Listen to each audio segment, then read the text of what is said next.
Hello. You're on the YouTube channel 5 Minutes with KeRusso. I hope you're here not because you're lost, but because you want to be. Now, in the last segment, I shared with you some information about a question, the very first question recorded in the Bible. It was asked by Satan, did God really say? Now, that question gives you some insight about Satan, about his character, and about how he operates. Well, today I want to share with you another first question in the Bible. You're also going to find it in Genesis chapter 3. It's in verse 9. There it's recorded, but the Lord God called to the man, where are you? Now, this is the very first recorded question in the Bible that God asked. And it reveals something about his character and about what he does. Now, you and I read the question, we might be thinking, well, what's the problem here? Why did God have to come down from heaven to find this man and woman? Did God did his GPS go out? Did Adam and Eve have an invisibility cloak over them where God couldn't detect them? What's going on with this? Well, nothing like that at all. But let me tell you what I think is going on. You back up a little bit. You go back to the beginning of chapter 3 when Satan says to the woman about this tree, it's trying to get her to eat from this tree. The woman says to Satan, says, I can't eat from that tree because God said, on the day we eat of this tree, we're certainly going to die. And you'll read that back in chapter 2, I think, verse 17.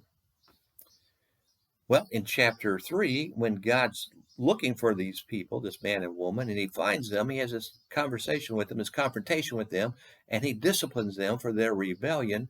And you're going to read in verse 14 down to the end of the chapter the consequences of their rebellion. The serpent is going to get some consequences. The woman her relationship with man is going to change. More pain in childbirth. The man's life is going to get more difficult, more painful. They're going to get kicked out of the garden, but they don't die. Well, why not? What's going on with this? Did he lie? Why did they die? Why didn't they die? There are a lot of people try to explain that in different ways, but I'm going to share with you a thought here, and you consider if you want. If you look in chapter 3, at the end of chapter 3, and verse 21, before God kicks this man and woman out of the garden, it's recorded that the Lord God made garments of skin for Adam and his wife and clothed them. Well, that's pretty decent of him to give them some clothes. They don't have to run around naked anymore.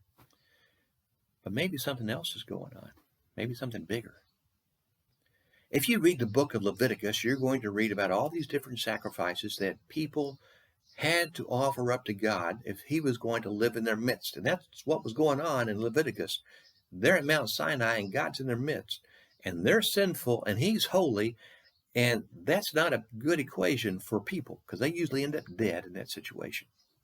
So how does God live with people without killing them? They have all these sacrifices. One of those sacrifices was called a burnt offering. Everything would be burned up except for the skin of the animal. And the priest could keep that. He could use it and do whatever he wanted to with it. But this burnt offering was something that was offered several times, multiple times. People do it on their own. The priest had to do it twice a day. On the Day of Atonement, they had to do it.